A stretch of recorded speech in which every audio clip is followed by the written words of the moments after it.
It's too hard out there. You guys are entitled to shit. What you're entitled to is an opportunity to show up and be your best. And that opportunity doesn't come that often. Everyone's like, oh, Greg, you're lucky you got the cover. You got this, Greg, you're lucky. Everything you do is luck. Bullshit. Because before it was luck, it was a belief. And every day with no one watching at 5 in the morning by myself, I trained it because I believed in it. Then I mastered it. No, I remastered it in hopes that one day my trained ability collided with an opportunity to show it off. That's what luck is. That's what success is. Start to finish, a blueprint that every single module inside of it you create, you own. Nothing subjective in there. It's all you. There's no steroids in there because that might not work one day when you have to deliver. Can't have that thing in there. Get out of there. Luck cannot be in there because this is a universal term last I looked. Shit called good luck. There's dumb luck. I mean, there's bad luck. You can't have, he's out. Your girlfriend can't be in there. My family can't be in there. Because this right here is going to get me from the EKG at the top, to stay at the top, but if it comes crashing down, it'll get me back up. It must be that way, controlling all the assets in between. That's success, guys, because that's repeatable. And you never, ever gamble with character inside of it. That's the only thing you can never lose. That's the only thing that money can never replace. You can't, your ego, whatever, your pride, whatever, that can be hurt, bruised, built back again. Trust, your character, your namesake. Once you lose that, guys, you can never build that back again. The failures that we go through, there's no problem with that. It's all good because failure in its own right, it's temporary. As long as you get back up and go at it again, it's all temporary. You know, if you give up, that's permanent. That's forever, guys. Failure is it's part of the game. It's part of life. It's supposed to be that way.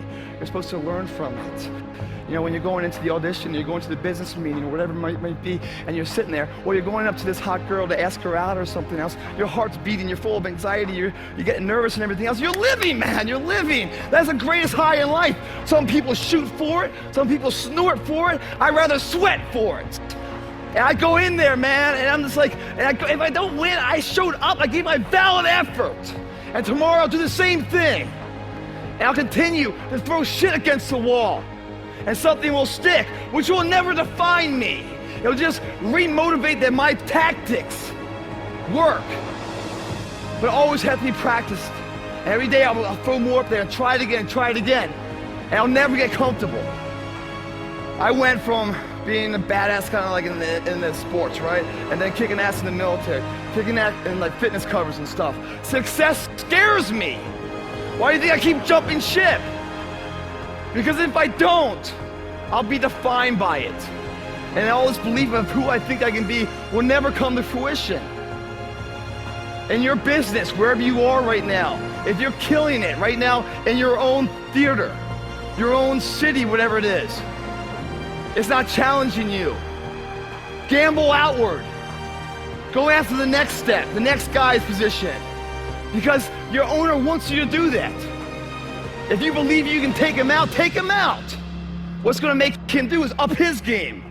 And then we see who earns it, who gets it, because you're not entitled to keep it. You're only entitled to try for it. You know, there's nothing's impossible, guys. I mean, the spelling of impossible, if you look at the word impossible, it's spelled possible. You know, you will never know the limits of your possibilities until you charter the waters of the impossible. And you'll see how far you can go. And when you go out there, you're like, man, why didn't I try this earlier? What was holding me? What was that anchor? Oh, that was fear. Oh, it was the girl with the big tits that always comes over. Oh, it was the alcohol problem. Oh, it was, whatever it may be. Are they worth a life of regret? Are they worth your eulogy? Not being everything you want it to be. The only thing I know you get to do once in life is die. You know, it's inevitable. It's what we don't share with animals. Animals don't have that, the know mortality and immortality. They don't know the difference. We do. So we live a life knowing the inevitable is death. But we live a life trying to preserve life like it's so fucking valuable. It's so valuable, we're trying to preserve it, so we don't even try anything. We never gamble, we never risk it. We don't even live. All your actions are creating the inevitable. You're gonna see me die in action. Well, that's pursuing my goals, or if I get married, you know, believing in my kids and my family. I'm gonna live until this guy runs out.